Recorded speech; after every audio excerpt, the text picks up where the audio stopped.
আচ্ছা স্যাম ভাইয়া বলেন তো, যদি আমরা এমএস ওয়ার্ডে ফাইল যে মেনুটা আছে ওই মেনুর কাজ করতে চাই, তাহলে ওই মেনুর কাজটা অ্যাকচুয়ালি কি?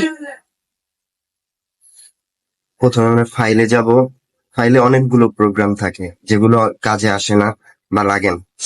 এর ভিতরে 5টা প্রোগ্রাম কাজে লাগে। তার ভিতরে হচ্ছে new, open, save, save as, close. New হচ্ছে আমরা যদি কোনো পেজ নতুন ভাবে ওপেন করতে চাই সেক্ষেত্রে নিউ ব্যবহৃত হবে। আর যদি আমরা ওপেন ব্যবহার করতে চাই, আমরা যদি কোনো ফাইল সেভ করে রাখি সেক্ষেত্রে ওপেন ব্যবহার করতে হবে। নর্মালি সেভ হচ্ছে গিয়ে আমরা কোনো ডকুমেন্ট সেভ করে রাখবো।